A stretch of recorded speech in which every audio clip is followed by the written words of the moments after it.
जय सिया राम। तो कल तक हमने अपने प्यारे कथा रसिक श्री सीताराम जी को श्रवण कराया कि किस तरह बाबा रघुनाथ दास जी की छावनी, बड़ी छावनी तैयार हुई। खूब संत आने लगे, खूब भक्त आने लगे, खूब भंडारे होने लगे। दिल खोल के ठाकुर जी की कृपा से बाबा रघुनाथ दास जी सबको अन्न बांटते। रात को 12-12 बजे तक उनका कुठार खुला रहता था। कोई भी आए तो सबको जी खोल के दिया जाता था। कुठार बंद होने से पहले भी आवाज लगाई जाती थी कि कुठार अब बंद हो रहा है, किसी को कुछ जरूरत हो तो ले जाओ। कोई लोग आते, अकेले भी आते तो पूरे घर का सामान ले जाओ। खूब सारा सीधा सामान दिलवा देते थे, खूब खूब बांटते थे। जो भी आए तो खूब, किसी को धोती, किसी को अन्न, किसी को वस्त्र, जो जिसको चाहिए खूब आनंद से लुटाते थे। लेकिन एक के मन में, कृष्णदास जी के मन में तो इनको लेके शंका कि इतना सब ये कैसे लुटाते हैं, क्या कोई सच्ची में सिद्धि है या केवल ढोंग है। परीक्षा की ठानी, कुठार में जैसे तैसे आगमन हुआ उसका, कुठारी बन गए कृष्णदास जी।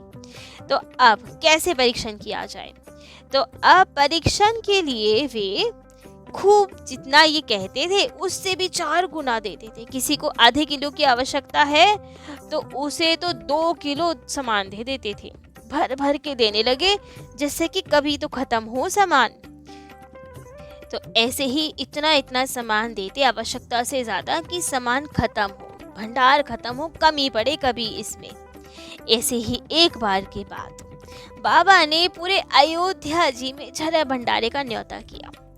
बाबा के मन में आए कि ठाकुर जी की कृपा से समस्त अवध वासियों का भंडारा होना चाहिए, सबको भोजन पवाएं, प्रसाद पवाएं। चाहे वो गृहस्थ हो, चाहे साधु हो, वैरागी हो, सबको भोजन पवाने की उनकी इच्छा हुई। अपने संतों को भेजा गया, गली गली में जाके सबको आवाज लगा लगा के न्योता दिया कि कल सबका भंडारा हमारी बड़ी छावनी में है, ठाकुर जी की कृपा से सब आए, खूब प्रेम से पाएं। और यहाँ बाबा ने आदेश दिया, खूब साग सब्जी रात भर में बनाओ, मालपुआ बनाओ, खूब आनंद करो। रात भर में भोजन के तो पहाड़ लगने स्टार्ट हो गए, खूब भोजन बनने लगा, क्योंकि समस्त अवध वासियों को पवाना था। लेकिन अब इनके मन में चोर, इन्होंने जितना भी घी था भंडार में उसका आधे से ज्यादा घी छुपा के रख दिया कि कमी पड़ जाए घी की, जबकि बहुत सारा था। लेकिन फिर भी अब भंडारा भी तो समस्त अवधवासियों का था। अब घी छुपा दिया, किसी को पता ही नहीं चला, क्योंकि कुठार की जिम्मेदारी इनकी। तब तो घी कम पड़ गया। बाबा को सूचना मिली कि बाबा घी कम पड़ गया, कैसे बनाए सामान। बाबा ने कहा रात को ही बाजार खुलवाओ, पैसे लेकर जाओ और घी खरीद के लाओ। लेकिन अब तो अयोध्या जी के बाजार में भी घी नहीं मिला, फैजाबाद में भी इतना नहीं मिला कि पूरा पड़ जाए। क्या किया जाए, सुबह तक का इंतजार नहीं कर सकते, क्योंकि यदि इतना इंतजार किया तो कैसे बनेगा भोजन, कैसे प्रसाद बने, कैसे पवाया जाए। तब तो बाबा ने आज्ञा दी, घी की कमी नहीं होगी, माता सरयू है ना हमारे साथ, ठाकुर जी हैं हमारे साथ, जाओ 20 घड़ा लेके जाओ। बड़े बड़े गागर लेके गए लोग, संत गए 20 गागर लेकर और कहा सरयू मैया के पास जाओ, उनसे निवेदन कहो, उनसे कहो कि बाबा रघुनाथ दास जी को आज बहुत आवश्यकता है घी की। हे मैया, आप कृपा करो, समस्त अवधवासियों का भंडारा है ठाकुर जी की कृपा से, आप कृपा करके 20 घड़ा घी हमें उधार दे दो, जिससे कि सबका भंडारा खूब प्रेम से हो पाए। और सन निवेदन करके सरयू माँ के जल से 20 घड़े भर लिए और वो ही सरयू मैया के जल का घड़ा लेकर बाबा रघुनाथ दास जी के पास आए। और बाबा ने तो वो समस्त घड़े कढ़ाई में और जहाँ जहाँ घी की आवश्यकता थी सब जगह दे दिए और कहा ये जल नहीं है, घी है, अब इसी से रसोई बनेगी। और सच में सरयू मैया की कृपा से, ठाकुर जी की कृपा से वो समस्त 20 घड़ा जल घी बन गया और खूब प्रेम से रसोई बनी। लड्डू, मालपुआ सबके पहाड़ जैसे खड़े हो गए। अगले दिन समस्त अवधवासी आए, खूब प्रेम से ठाकुर जी का भोग लगा, सबने प्रसाद पाया, खूब आनंद रहा। और यहाँ पूरनदास के मन में ग्लानि कि हमने ये क्या कर दिया, हमने लगता है किसी सच्चे संत का अपमान कर दिया, हमसे तो भारी अपराध हो गया। खूब पछतावा हो हृदय में, लेकिन किसी से कुछ कहा नहीं। और जब सब भंडार हो गया, सब हो गया, घी की व्यवस्था की गई, तो पुनः वही 20 घड़े घी माँ सरयू जी में छोड़ दिए गए और वो सरयू जी में जाके जल रूप हो गया, क्योंकि उधार लेकर आए थे माता से, तो वापस दे दिया सरयू जी में वही घी।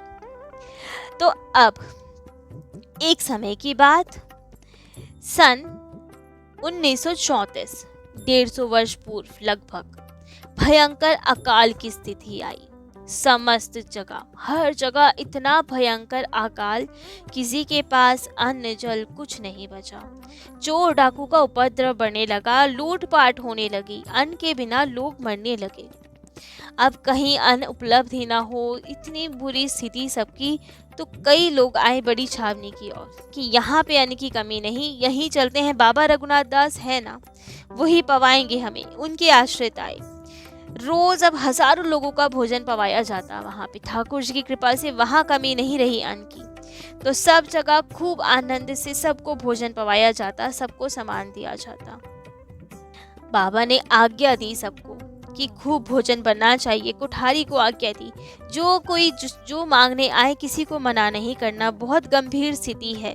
आटा दाल चावल जो मांगे सबको दिया जाए, किसी को मना ना किया जाए। लोग भूखे मर रहे हैं, तो सबकी सेवा होनी चाहिए, खूब भोजन बनना चाहिए। और ठाकुर जी से प्रार्थना करें कि कोई कमी ना रहे, सबको भोजन पवाओ, कोई दुखी ना रहे, कोई भूख से ना मरे, क्योंकि बाबा का सर्वोच्च धर्म तो यही था कि कोई भूखा न रहे, सबको अन्न, सबको भोजन कराना ही उनका सबसे बड़ी भक्ति थी। ऐसे ही एक बनिया आए इनके पास फैजाबाद से, रामदास जी जिनका नाम था। व्यवसाय बहुत खराब चल रहा था, लूटपाट हो रही थी, अन्न जन कुछ था ही नहीं, क्या करते। तब तो बाबा ने उन्हें पैसे दिए, अन्न दिया, कहा इससे व्यापार स्टार्ट करो, पुनः सब स्थापित करो। अन्न हम थोड़ा दे रहे हैं, इसे बेच के कमाओ और अन्न खरीदो, हर जगह यहाँ भी सेवा करो और खूब सबकी सेवा करो, व्यवसाय भी चलाओ और संतों की सेवा भी करो। अब बाबा के हाथ से लग के मिला था अन्न धन, तो व्यवसाय खूब अच्छा चलने लगा, खूब व्यापार बढ़ा उनका। लेकिन एक बार और कृष्णदास जी के मन में संदेह कि इतने अकाल की स्थिति है, फिर भी इनका भंडार खाली नहीं हो रहा। जरूर रामदास ही मदद कर रहे हैं, वो ही इन्हें फ्री में सामान भिजवाते हैं या उधारी करते हैं, तो क्यों ना परीक्षण लिया जाए कि ऐसे कैसे इनका भंडार खत्म नहीं होता। तब तो एक दिन वही कोठारी कृष्णदास जी फैजाबाद गए रामदास जी के पास और उन्हें भड़काने का प्रयास किया कि तुम इतना कमा रहे हो, संतों को फ्री में बांटते हो, ऐसे तो सब खत्म हो जाएगा तुम्हारे पास। उधारी दो, लेकिन संतों को मत दो, वो वापस नहीं कर पाएंगे। उन्होंने कहा भी कि मैं सबके साथ ऐसा कर सकता हूँ, लेकिन बाबा के साथ ऐसा नहीं कर सकता, उनकी कृपा से ही तो व्यवसाय चला है। लेकिन अब न जाने उन्होंने क्या समझाया, कैसे समझाया कि रामदास जी भी उनकी बातों में आ गए कि सही कह रहे हैं आप, उधारी में या फ्री में सामान नहीं दूंगा जब तक पुराना चुकता नहीं हो जाता, अब राशन नहीं भिजवाऊंगा। और अब उनको भड़का कर तो आ गए पुनः वापस बड़ी छावनी में, और वहां पुनः सबकी भांति पहले की तरह ही खूब भंडार चलता। बाबा ने आज्ञा कर दी, किसी को मना नहीं करना, कभी किसी चीज की कमी हो तो हमें सूचित करना। तब एक दिन कृष्णदास जी गए बाबा के पास, बाबा भंडार में सामान बहुत कम है। अच्छा कोई बात नहीं, रामदास जी से मंगवा लिया जाए। अब तो कृष्णदास जी ने कहा नहीं नहीं बाबा, हमने कहा था, उन्होंने तो मना कर दिया हमें, उन्होंने हमसे कहा है जब तक पुराना उधार नहीं आएगा हम कुछ नहीं देंगे। बाबा को हैरानी हुई कि ये कैसे हुआ, लेकिन तुरंत ही सही उन्होंने कहा बहुत अच्छी बात है, हमें किसी के भरोसे रहना ही क्यों किसी बनिए या व्यापारी के भरोसे रहना, हम तो अपने रघुनाथ जी के भरोसे, अपने ठाकुर जी के भरोसे, अब उनके भरोसे ही रहेंगे, वो इंतजाम करेंगे। तो अब बैठ गए ठाकुर जी के ध्यान में कि राशन खत्म हो गया है, आपके भक्त भूखे हैं, आप जाने क्या करना है। परंतु अब सामान इतना कम, सब संत भूखे, बाहर लोग भूखे, भूख के मारे व्याकुल। अब तो बाबा को बहुत दुख हो कि सब लोग भूखे हैं, क्या हो रहा है। हे राम जी, हे जानकी मैया, कृपा करें, हम तो आप ही के भरोसे हैं। ध्यान लगाया तो उन्हें अब कृष्णदास जी की सब करनी पता चल गई कि क्या क्या हुआ है, क्या लीला करी है कृष्णदास जी ने। वहां जाके रामदास जी को भटकाया है और कोठार का सामान छुपा के रखा है, जिसके कारण ये कमी का आभास हो रहा है। वस्तुतः भंडार में कमी नहीं है, छुपा के इन्होंने रखा है सामान, जिसके कारण लोग भूखे हैं। लेकिन फिर भी कुछ नहीं कहा, संत हृदय है, समाधान दिया कि कोई बात नहीं, ठाकुर जी की ही लीला होगी कुछ। और अब ठाकुर जी के भरोसे कि अब आप जाने क्या करना है, आपके भक्त भूखे हैं। तभी एक दिव्य स्त्री प्रकट हुई, स्वयं लक्ष्मी माता। 2000 स्वर्ण मोहरे सामने रखकर अंतर ध्यान। बाबा ने तो हाथ भी नहीं लगाया, कृष्णदास जी को आवाज लगाई कि आओ। आज्ञा पाके कृष्णदास जी आए। हाँ बाबा, आज्ञा दे। देखो जरा सामने थैली में क्या है। कौन आया, क्या देकर गया? तब तो कृष्णदास जी ने देखा तो 2 थैलियां, दोनों में 1000 स्वर्ण मोहरे। देखते ही समझ गए, अवश्य ठाकुर जी की लीला हुई। वे ही मोहरे देके गए हैं और बाबा ने केवल हमसे ही खुलवाई। अर्थात बाबा समझ गए हैं कि हमारी मंशा ठीक नहीं। बहुत गिल्ट हुआ, बहुत ग्लानि हुई मन में। क्षमा मांगी, बाबा के चरणों में पड़ गए कि बाबा हमें क्षमा कर दीजिए, हमारा ही सब अपराध है, हमारे कारण ही सब संत भूखे हैं। हमने ही कोठार में सामान छुपाया था, हमने ही रामदास जी को भड़काया था।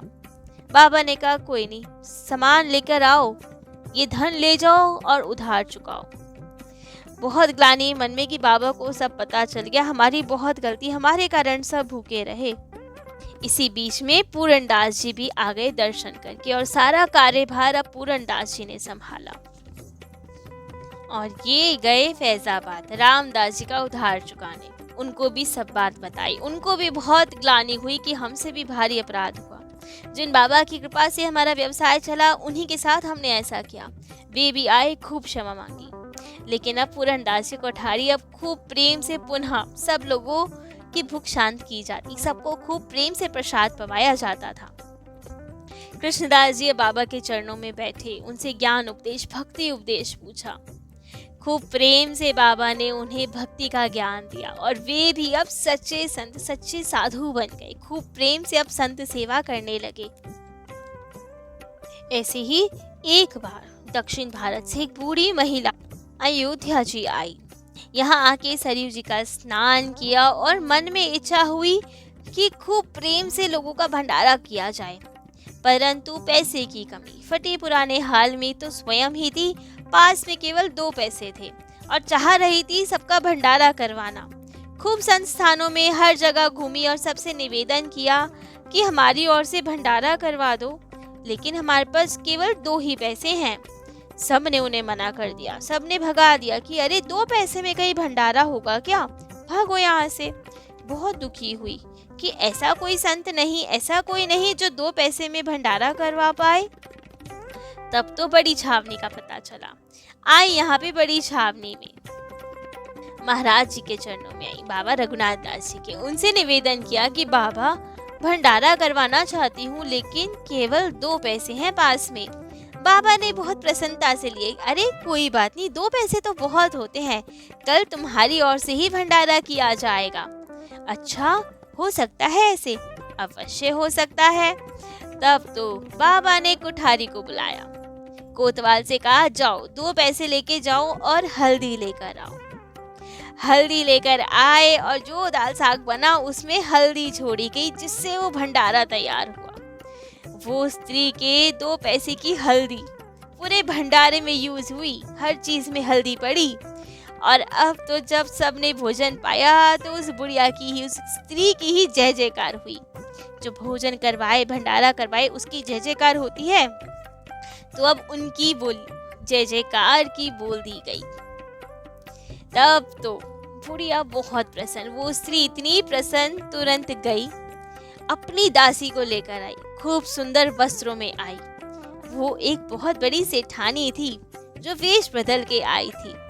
तब तो खूब प्रसन्न होकर चांदी के 1000 रुपए दे के गई, 2 मन गेहूं, खूब सारा घी, और उनके चरणों में रख के प्रणाम निवेदन किया और कहा कि बाबा एक आप ही हैं जो भंडारा करवा पाए, तो अब आप इनको भी खूब प्रेम से ठाकुर जी की संतों की सेवा में यूज करें। और तब बाबा ने 3 दिन तक उनकी ओर से खूब प्रेम से बढ़िया भंडारा किया।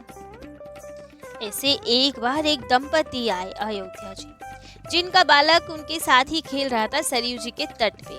परंतु अब एक लहर आई और वो बालक खेलता खेलता दूर जाकर सरयू जी की गोद में खेलने लगा। परंतु इतने में ही उन दंपति ने क्या देखा कि वो बालक तो खेलता खेलता इतना अंदर चला गया कि बहने लगा सरयू जी की तेज धारा में। बहुत दुखी हुए वो दंपति और आवाज लगाई, हे बाबा रघुनाथ दास जी बचाएं हमारे बालक को। अब बाबा की ओर से इतनी जोर से पुकार लगने लगी, रोने लगे कि बाबा बचाओ हमारे बालक को। तभी देखा एक संत दौड़े दौड़े आए, सरयू जी में कूदे और बालक को बचा के ले आए। वे जानते नहीं थे ये संत कौन है। जितने में देखते रोकते धन्यवाद देते, इतने में तो वो संत आगे जाकर अंतर ध्यान।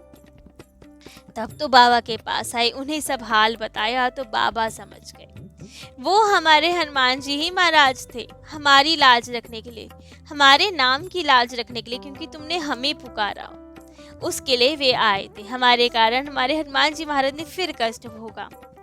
अब खूब हनुमान जी की प्रार्थना की, उनको खूब प्रेम से भोग लगाया, उनका धन्यवाद दिया और खूब आनंद से सबको भजन करने की प्रेरणा दी। तो ऐसे थे बाबा रघुनाथ दास जी।